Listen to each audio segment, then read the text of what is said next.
YouTube channel Bharat तंत्र में आपका स्वागत है। आज मैं मौजूद हूँ उत्तराखंड के प्रमुख क्षेत्र जसपुर के गांव बढ़ियोवाला के खेतों में। तो यहाँ हुई वर्षा, तेज़ हवा के साथ हुई वर्षा से ये गन्ने की फसल को काफ़ी नुकसान हुआ है। ये देख सकते हैं आप, सामने देखिए कि तेज़ हवा के साथ हुई बारिश से गन्ना ढह गया है। ये देख सकते हैं आप।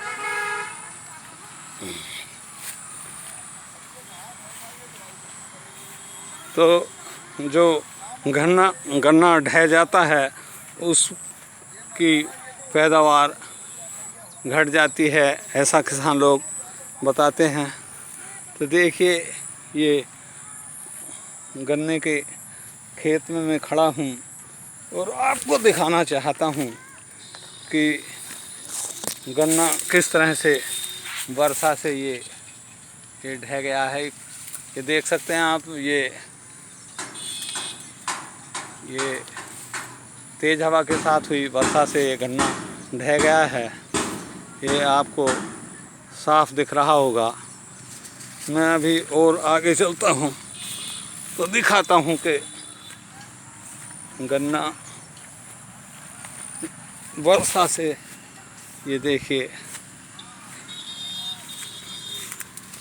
ये देखिए चमक रहा होगा, ये गन्ना ढह गया है। ये देख सकते हैं आप, ये गन्ना दूर तक ढहा हुआ है। ये चमक रहा है आपको, ये देखिए।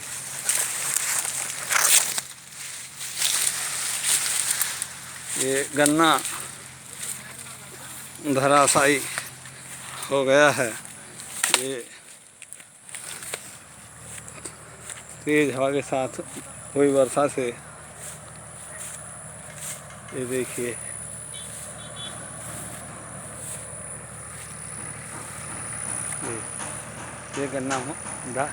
ये गन्ना ढया हुआ गन्ना ये चमक रहा है। तो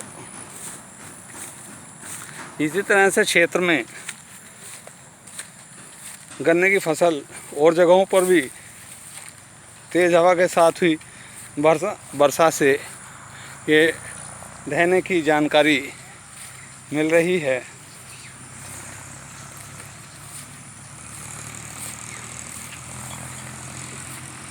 तो अब मैं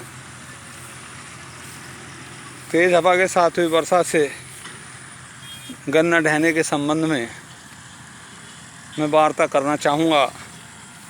हमारे सामने मौजूद हैं उत्तराखंड प्रदेश के भारतीय किसान यूनियन के वरिष्ठ प्रदेश उपाध्यक्ष श्री प्रेम सिंह सहोता जी।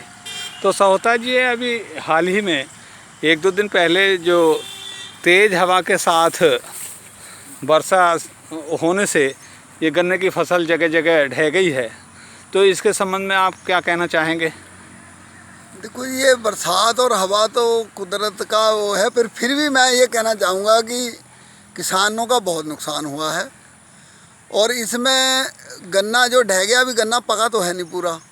और इसमें एक तो वैज्ञानिकों को ऐसी वैरायटी बनानी चाहिए कि जो गिरे ना गन्ना।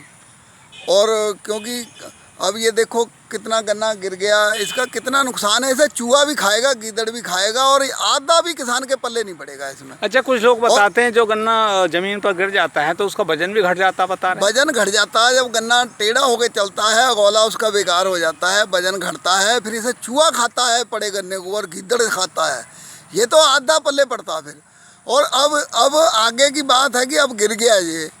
मैं मिल प्रशासन से ये चाहूँगा कि उन किसानों को सर्वे करा के जिनका गन्ना गिरा हुआ पहले पर्ची दे दें, क्योंकि उनका नुकसान प्रार्थना के आधार पर पर्ची दे दें, और ताकि वो किसान का जो नुकसान है वो बच जाए। जो गीदड़ और वो चूहा ज़्यादा खाएगा उसे वो थोड़ी सी उसे राहत मिल सकती है।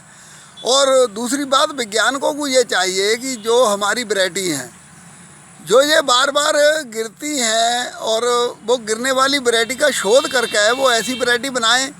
पहले बहुत चली हैं लंबी लंबी वैरायटी, कई वैरायटी ऐसी आई, अपने 67 था, PO 70 था, और कई वैरायटी ऐसे आई। अब मैं कुछ नाम भी भूला हूँ, बहुत पुरानी वैरायटी हो गई। जब वो तेज हवा के साथ वर्षा होने से नहीं गिरती थी? नहीं, वो गिरता नहीं था, वो उसकी जड़ जो थी, उसकी जड़ मोटी होती थी, उसका अगोला जो था पतला होता था। अच्छा। तो वो गिरता नहीं था। अब ये जो इसकी ये वैरायटियाँ हैं, इनका ऊपर का जो भाग है सिर वाला अगोले का, वो भारी हो जाता है, और नीचे से सेम रहता गन्ना, ऊपर से ये मोटा हो जाता है, तो इसलिए ये गिरता है। तो इसमें विज्ञान को भी सोचना चाहिए, इनकी शोध करके ऐसी वैरायटी बनाएंगी और नीचे से मोटा रहेगा ना, ऊपर से पतला रहे, तो वो कभी गिरेगा नहीं। अच्छा, ये जो मुझे बताते हैं किसान के, जैसे जो पहले जो प्रजातियां जिनका आपने नाम लिया है, तो उनमें से कुछ प्रजातियों को ये चीनी मिलों ने फेल कर दिया है, तो इस संबंध में कुछ कहना चाहेंगे आप? ऐसा ना, हम तो कहते हैं कि फेल कर दिया, उसकी जगह अच्छी प्रजातियां तो दे दो भाई। फेल कर दिया आपने, ठीक है भाई, जो गिरता नहीं, जिसका नुकसान कम है, और उसमें रिकवरी भी अच्छी थी, उनमें ये बात नहीं थी कि उसमें शक्कर कम थी, शक्कर और चीनी बहुत थी भाई। हम कहें कोई वैरायटी फेल हो गई, किसी में काणापन आ गया, जहाँ किसी में कोई डिफेक्ट आ गया, उसे फेल कर दो आप, दूसरी वैरायटी तो पहले दे दो। वो किसान क्या करेगा, कौन सी वैरायटी लगाएगा? अब घिस पिट के एक दो वैरायटियाँ वही लगाएगा, वो गिर जाएंगी, कोई छोटा रह जाएगा, और कोई यानी क्या करेगा किसान भाई? वैरायटी उसकी जगह दो देनी चाहिए। अगर एक वैरायटी बंद होती है तो दो वैरायटियाँ गन्ने की किसानों को देनी चाहिए।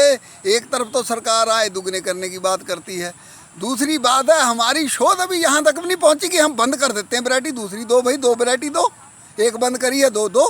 क्या हमारे पास वैज्ञानिकों की कमी है क्या, या शोध केंद्रों की कमी है क्या? भारत देश तो बहुत बड़ा देश है, यहाँ कृषि प्रधान देश है, और इसमें ज़्यादा खर्च सरकारों को करना चाहिए, इधर ज़्यादा देखना चाहिए। अच्छी वैरायटी धान की दें, अच्छी गेहूँ की दें, अच्छी गन्ने की दें, अच्छी दालों की वैरायटी दें, ताकि वह किसान का जो है घाटे की तरफ किसानी जा रही है, तो उसे देश का भी भला होगा, और किसान जो आत्महत्या कर रहा है, दुखी है किसान, और जो उससे भी वो किसान परेशानी से भी उभरेगा, और देश को भी अन्न और खाद्यान्न मिलेगा, क्योंकि बड़ी जनसंख्या वाला देश है हमारा हिंदुस्तान, वो किसानों पर निर्भर है, किसानी पर निर्भर है। तो देखिए, अभी हाल ही में तेज़ वर्षा के साथ, तेज़ हवा के साथ हुई वर्षा से जो गन्ने ढह गए हैं, उनके संबंध में हम प्रदेश के भारतीय किसान यूनियन के वरिष्ठ प्रदेश उपाध्यक्ष श्री प्रेम सिंह सहोता जी से बात कर रहे थे। तो उन्होंने अपने स्तर से कितनी अच्छे सुझाव दिए, कितनी अच्छी बातें बताईं। उन्होंने इसका समाधान भी बताया कि सरकार को चाहिए कि वो ये जो प्रजातियां जो फेल कर दी हैं सरकार ने, चीनी मिलों ने, तो उनकी जगह उनसे अच्छी नई प्रजातियां दी जाएं, ताकि किसानों को नुकसान का सामना ना करना पड़े। और उन्होंने जो गन्ने ढह गए हैं तेज़ हवा से और वर्षा से, तो उसके लिए उन्होंने कहा कि चीनी मिलों को ऐसे जिन किसानों के गन्ने ढह गए हैं वर्षा से, तो उन किसानों को प्राथमिकता के आधार पर गन्ने की पर्चियाँ दी जाएं, ताकि वो समय से इस ढहे हुए गन्ने को तुलवा सकें और नुकसान से बच सकें। क्योंकि जो गन्ने गिर गए हैं उनको गीदड़ चूहे खाते हैं, और गिरे हुए गन्ने का वज़न स्वतः ही घट जाता है। तो सहोता जी, आपको समय देने के लिए बहुत बहुत धन्यवाद। धन्यवाद। YouTube चैनल भारत तंत्र के लिए पत्रकार सुशील चौहान।